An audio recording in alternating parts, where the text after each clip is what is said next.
फिर आमने सामने आ चुके हैं अखिलेश और राजा भैया। राजा भैया समर्थक क्यों बोले प्राण जाए पर वचन न जाए? क्या अखिलेश के खिलाफ हो गया है राजपूत समाज? अखिलेश यादव और उनका पूरा खानदान मुख्यमंत्री नहीं बन पाएगा। आखिर ये तीखे शब्दों के बाण अखिलेश यादव पर क्यों छोड़े गए हैं? ऐसा क्या हुआ कि अखिलेश यादव के पूरे खानदान को खुलेआम चेतावनी दी जा रही है? कौन है जो अखिलेश को खुले में धमका रहा है?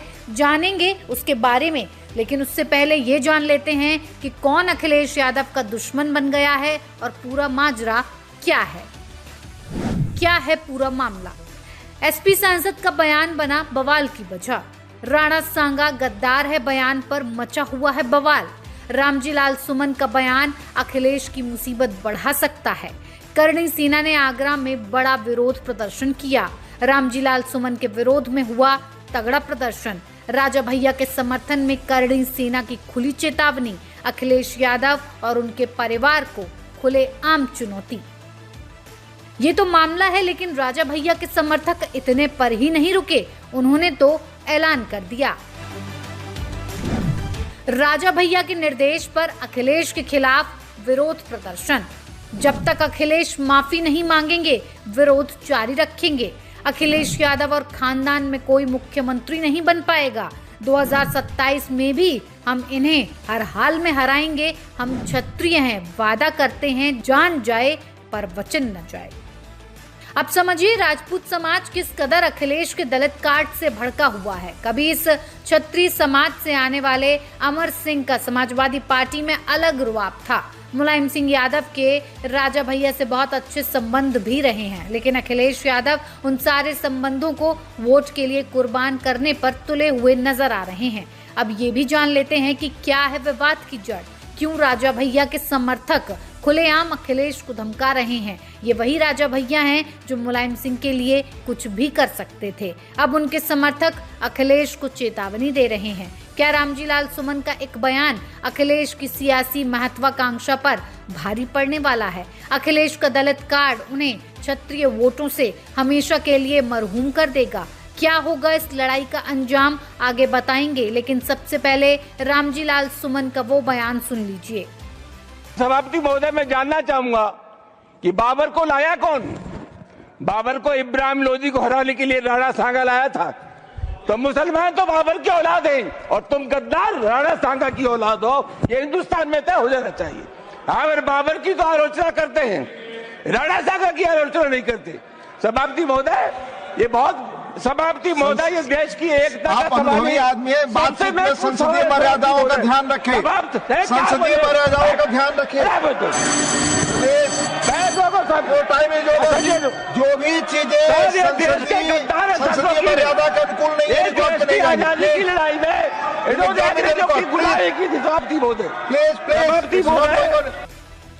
ये बयान आया और फिर अखिलेश यादव का बयान आया रामजी लाल के समर्थन में, उसको भी सुन लीजिए।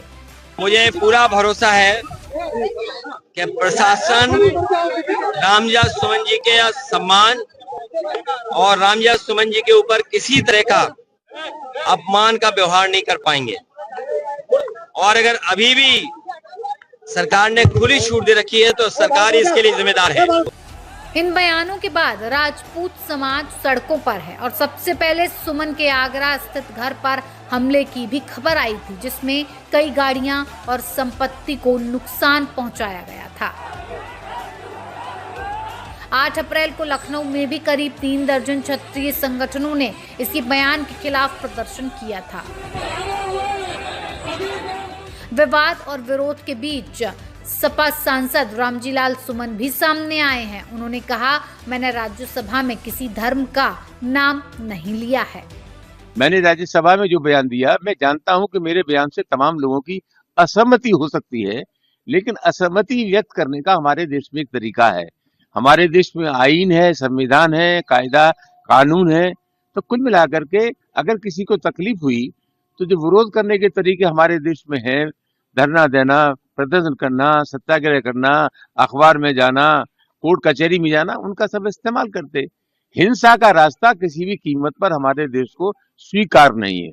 और जिस तरह के तत्व यहाँ हिंसक वातावरण बना रहे, ये मैं समझता हूँ देश की सेहत के लिए किसी भी कीमत पर ठीक नहीं। इधर राणा सांगा पर सपा सांसद के विवादित बयान पर अखिलेश यादव का अलीगढ़ में विरोध हुआ।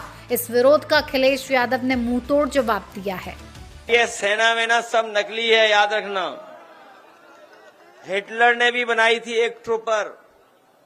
हिटलर अपने समय पर एक फौज रखता था, अपने कार्यकर्ताओं को पुलिस की वर्दी पहना देता था, फौज की वर्दी पहनाता था, फिर अपने विरोधी लोगों को पिटवाता था।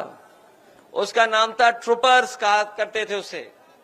ये बीजेपी वालों की ये ट्रूपर है, ये जो सेना दिखाई दे रही है, ये कोई सेना वेना नहीं है, सब बीजेपी वाले लोग हैं, सब बीजेपी वाले हैं। उनके चेहरे मिला लो, गांव मिला लो, वोट निकाल लो, सब बीजेपी वाले निकलेंगे, कोई नहीं निकलेगा।